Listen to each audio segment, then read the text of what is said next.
दोस्तों नमस्कार। दोस्तों, यह वीडियो हमारे ऑब्जेक्टिव सीरीज का दूसरा लेक्चर है। इस लेक्चर में हम आधुनिक भारत के कुछ अति महत्वपूर्ण प्रश्नों का अध्ययन करेंगे। तो दोस्तों आइए शुरुआत करते हैं इस सीरीज का।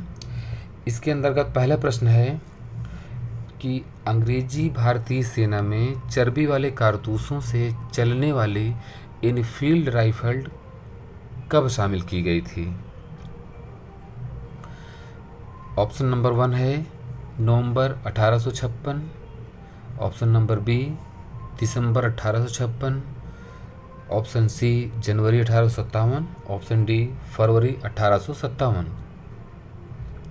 तो दोस्तों इसका सही आंसर है दिसंबर 1856, अर्थात इस हिसाब से हमारा ऑप्शन नंबर बी सही होगा। दोस्तों आइए हम जान लेते हैं कि ये इनफील्ड राइफल वाला मैटर है क्या।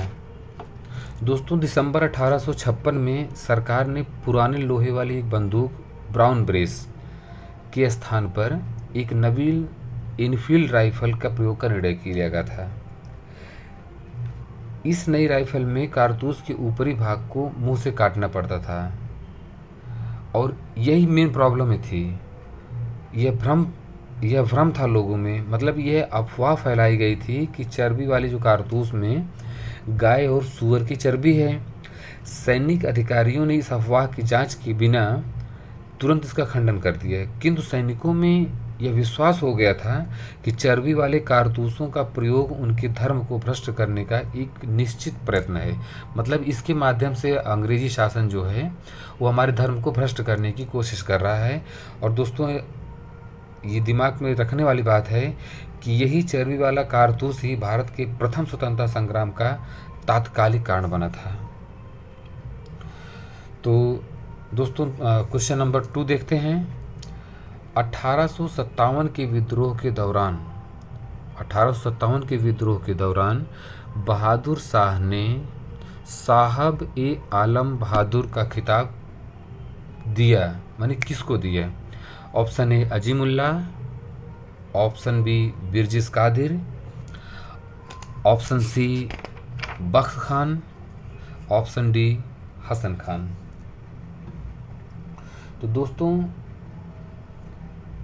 साहब ए आलम बहादुर का खिताब जो है ये बख्त खान को मिला था।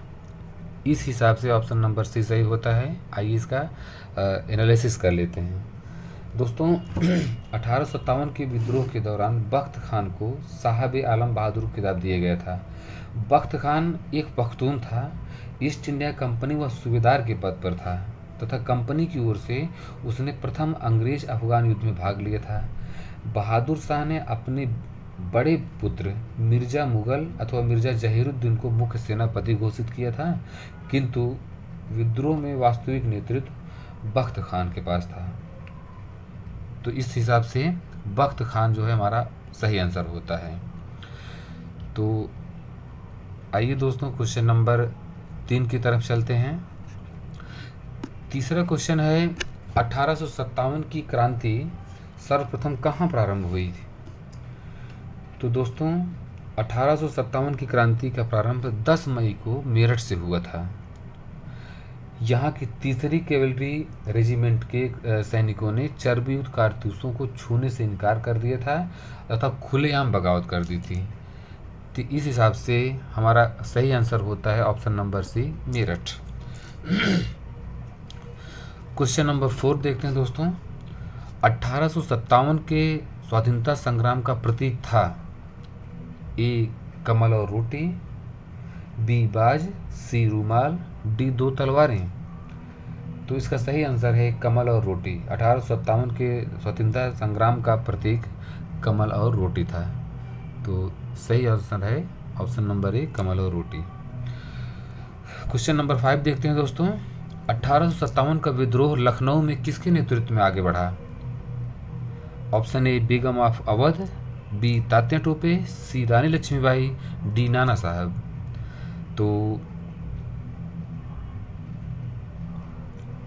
लखनऊ में विद्रोह का प्रारंभ 4 जून 1857 को हुआ था और इस विद्रोह का नेतृत्व बेगम हजरत महल ने किया था। अतः हमारा सही आंसर होता है बेगम ऑफ अवध के नेतृत्व में लखनऊ में 1857 का विद्रोह किया गया था। ऑप्शन नंबर ए सही होता है।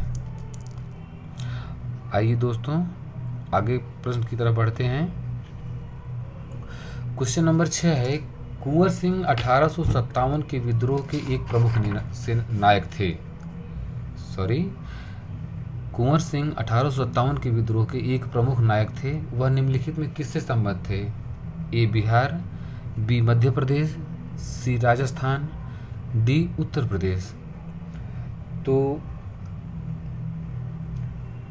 कुंवर सिंह जो है वो बिहार से रिलेटेड थे, अतः हमारा आंसर होता है answer number A Bihar. Question number 7 है, 1857 के संग्राम में किस राजवंश ने अंग्रेजों की सर्वाधिक सहायता की थी? ए ग्वालियर के सिंधिया, इंदौर के होलकर, सी नागपुर के भोंसले, डी रामगढ़ के लोधी। तो इसका सही आंसर है ऑप्शन नंबर ए ग्वालियर के सिंधिया। आइए इसका एनालिसिस कर लेते हैं दोस्तों। 1857 के संघर्ष में ग्वालियर के सिंधिया ने अंग्रेजों की सर्वाधिक सहायता की। यूरोपीय इतिहासकारों ने ग्वालियर के मंत्री सर दिनकर राव और हैदराबाद के मंत्री सालार जंग की राजभक्ति की बहुत सराहना की थी दोस्तों। संकट के समय में कैनिंग ने कहा था एक बार, यदि सिंधिया भी विद्रोह में सम्मिलित हो जाए तो मुझे कल ही बिस्तर गोल करना होगा। अर्थात दोस्तों ग्वालियर के सिंधिया ने स्वतंत्रता संग्राम में अंग्रेजों की सर्वाधिक सहायता की थी। आइए दोस्तों अगले क्वेश्चन की तरफ बढ़ते हैं। क्वेश्चन नंबर 8 है, 1857 के विद्रोह के समय भारत का गवर्नर जनरल कौन था? A lord Dalhousie, B lord Minto, C Lord Canning, D Bentinck. तो 1857 के विद्रोह के समय भारत का गवर्नर जनरल लॉर्ड कैनिंग था। इसका कार्यकाल था दोस्तों 1856 से 62। लॉर्ड कैनिंग भारत में कंपनी द्वारा नियुक्त अंतिम गवर्नर जनरल था तथा ब्रिटिश सम्राट के अधीन नियुक्त भारत का पहला वायसराय भी था। ये बात ध्यान देने वाली है। अतः हमारा सही ऑप्शन होता है option number C Lord Canning. आइए दोस्तों क्वेश्चन नंबर 9 की तरफ बढ़ते हैं। 1857 के संग्राम को प्रथम स्वतंत्रता संग्राम का नाम किसने दिया? Option A R C Majumdar, option B Tarachand, option C B D Savarkar और option D S N Sen. तो हमारा सही आंसर होता है option number C B D Savarkar. दोस्तों बी डी सावरकर ने अपनी पुस्तक the Indian war of independence 1857 इसी पुस्तक में उन्होंने इस विद्रोह को सुनियोजित स्वतंत्रता संग्राम की संज्ञा दी थी। उन्होंने इसे स्वतंत्रता की पहली लड़ाई भी कहा था। तो आइए दोस्तों अगले क्वेश्चन की तरफ बढ़ते हैं। क्वेश्चन नंबर 10 है, भारतीय स्वाधीनता आंदोलन का सरकारी इतिहासकार कौन था? Option A R C Majumdar, option B Tarachand, option C B D Savarkar, option D S N Sen. तो 1857 के भारतीय स्वाधीनता आंदोलन के सरकारी इतिहासकार सुरेंद्र नाथ सेन यानी एस एन सेन थे और उनकी पुस्तक जो है 1957 में प्रकाशित हुई थी। अतः हमारा सही ऑप्शन है option number D S N Sen. आइए दोस्तों इस सीरीज का लास्ट क्वेश्चन देखते हैं।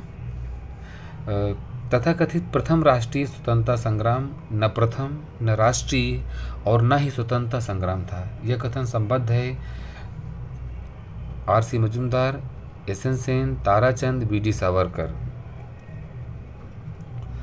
दोस्तों आर.सी. मजूमदार ने अपनी पुस्तक the sepoy mutiny and the rebellion of 1807 को स्वतंत्र रूप से 1957 प्रकाशित किया था। मजूमदार ने ही 1857 के विद्रोह को तथाकथित प्रथम राष्ट्रीय स्वतंत्रता संग्राम, न प्रथम, न राष्ट्रीय और न ही स्वतंत्रता संग्राम कहा था। अतः हमारा सही आंसर होता है option number A, R C. Majumdar. दोस्तों, आज के लिए बस इतना ही। Thank you very much.